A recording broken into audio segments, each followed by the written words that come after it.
कि अभी हम बहुत जल्दी तो रेट कट होता हुआ नहीं देखेंगे, रेट पॉज जो है वो लंबा जाता हुआ दिखाई दे रहा है। अभी भी मौके क्या है आपके पास, अगर आप ऐसे निवेशक हैं जो बहुत ज़्यादा जोखिम नहीं उठाना चाहते हैं और फिक्स्ड इनकम की ओर थोड़ा सा अपना रुझान रखना चाहते हैं, फिक्स्ड डिपॉजिट में डाल सकते हैं पैसे? बिल्कुल, फिक्स्ड डिपॉजिट में भी डाल सकते हैं और बॉन्ड फंड्स में भी डाल सकते हैं। क्योंकि कितनी अवधि के लिए फिर?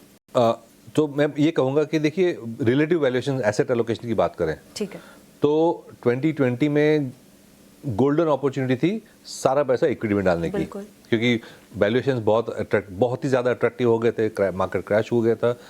और वो टाइम पे जिस तरह से गवर्नमेंट ने रेट कट किया, तो उसकी वजह से हमने एक रेट साइकिल देखा, तो बॉन्ड्स में भी पैसे बने, बट इक्विटी में तो बहुत ज़्यादा पैसे बने।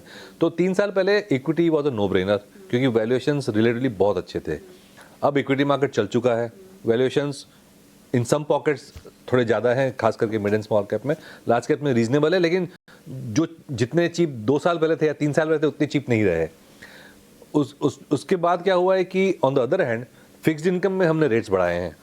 तो बॉन्ड फंड्स या बॉन्ड यील्ड्स देखें, बॉन्ड फंड रिटर्न कम आए क्योंकि रेट्स बढ़े हैं और यील्ड्स बढ़ चुके हैं। तो अब मैं कहूँगा इक्विटीज़ ओके वैल्यूएशंस पे हैं, बॉन्ड्स बहुत अच्छे वैल्यूएशन पे आ गए हैं, क्योंकि अब ऐसा लगता है कि इंडिया में, जैसे हमने डिस्कस किया, कि रेट हाइक तो डेफिनेटली लग नहीं रही है, शायद रेट कट भी हो सके in the next few quarters. तो जब रेट कट होती है तो बॉन्ड्स अच्छे करते हैं, बॉन्ड के प्राइसेस बढ़ते हैं, बॉन्ड फंड्स के भी एनएवीज बढ़ते हैं। तो मेरे ख्याल से जो बैलेंस है, मैं कहूँगा अगर 100% इक्विटी कॉन्फिडेंस था 2 साल 3 साल पहले, तो मैं कब कहूँगा अब थोड़ा पोर्शन हमें फिक्स्ड इनकम में डालना चाहिए, या चाहे एफडी में डालें या तो बॉन्ड फंड्स में डालें, क्योंकि probability of rates going up is much lesser than probability of rates going down। और जब रेट्स नीचे जाते हैं तो बॉन्ड फंड्स में भी अच्छे पैसे बन सकते हैं। बिल्कुल। तो अवधि कितनी प्ले करें, 3 से 5 साल या उससे भी ज्यादा का नजरिया रख सकते हैं? अगर आप फिक्स्ड इनकम के लिए आई थिंक 2 से 3 साल का तो व्यू लेना चाहिए मिनिमम। इक्विटीज के लिए और भी ज्यादा लंबा व्यू लेना चाहिए। बिल्कुल। अक्रॉस मार्केट कैप्स फिर मिड कैप स्मॉल कैप में अपना एक्सपोजर फिलहाल कम करें, लार्ज कैप में बढ़ा दें?